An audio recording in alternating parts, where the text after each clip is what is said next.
Prophétie, prophétie, papa. Est-ce que je peux parler? Je parle de la part de Dieu. Est-ce que je peux parler? Le Seigneur me dit, parle, papa, parle, parle.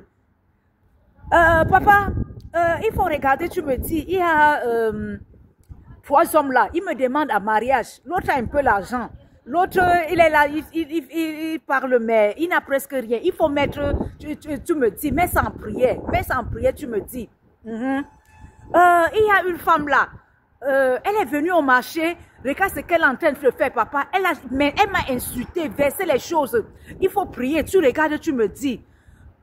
Papa, oui, alors, oui, il y a une femme là. C'est ma mère, oui, c'est ma mère.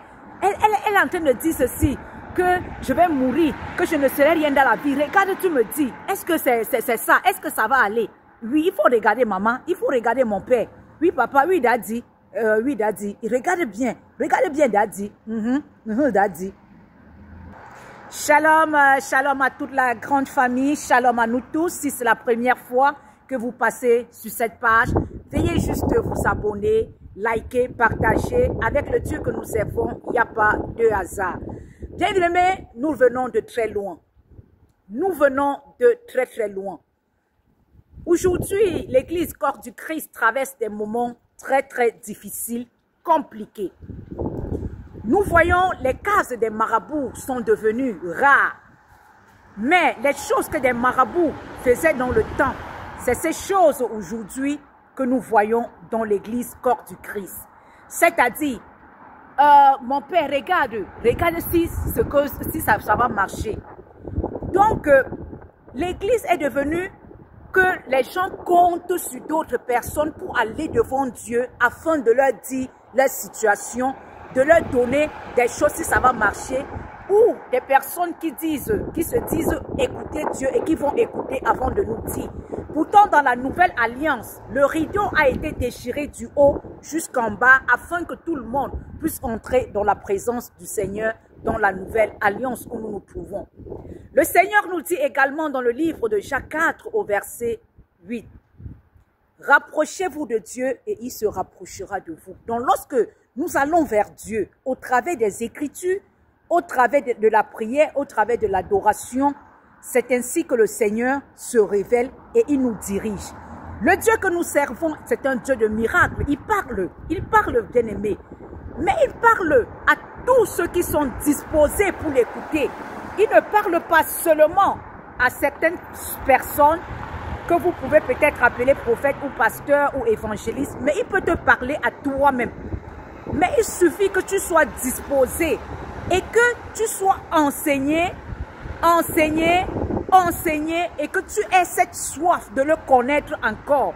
C'est qu'ainsi que toi-même tu vas l'écouter et tu pourras manifester même des dons spirituels. Aucun chrétien n'est vide. Chaque chrétien a quelque chose en lui.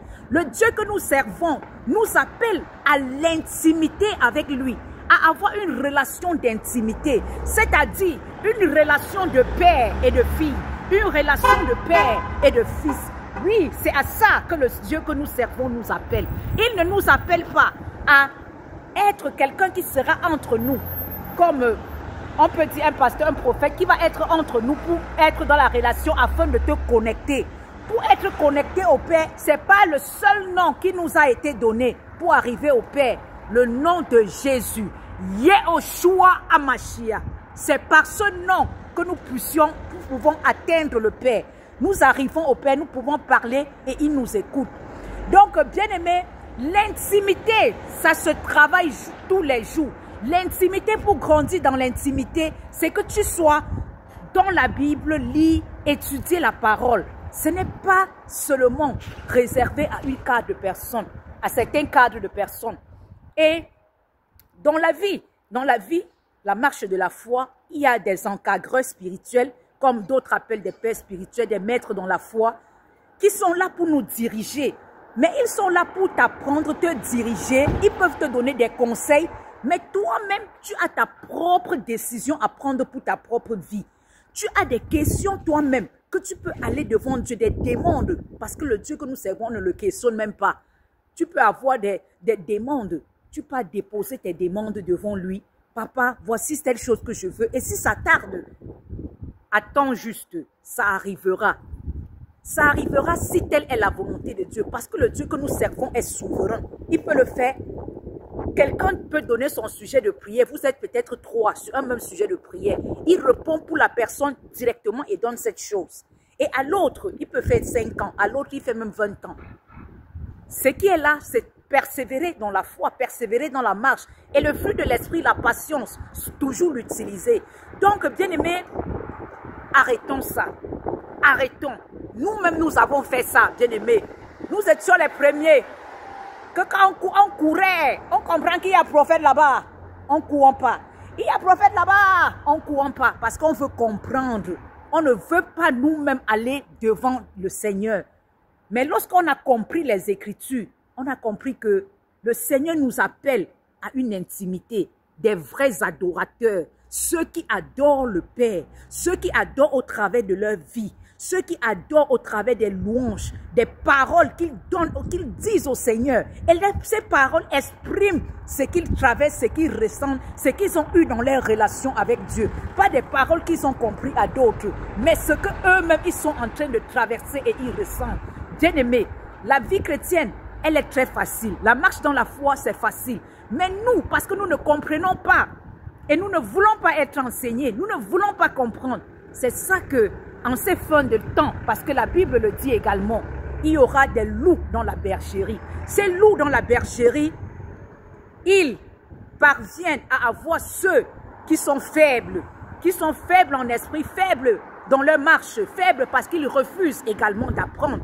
Parce que tout enfant de Dieu, qui se dit enfant de Dieu, doit apprendre. Parce qu'ils sont faibles et ils ne veulent pas apprendre la paresse. La paresse, c'est le domaine, c'est ce qui qualifie plusieurs personnes, plusieurs chrétiens. La paresse.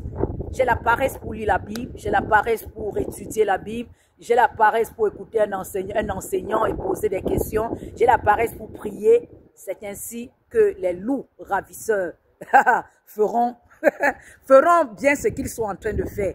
Attention, cherche une intimité, il ne se fait pas tard. Tu peux toujours recommencer. Avec le Seigneur que nous servons, il y a toujours un moment où tu peux te décider à partir de maintenant et commencer à avancer avec le Seigneur. Arrêtons ces choses. Arrêtons.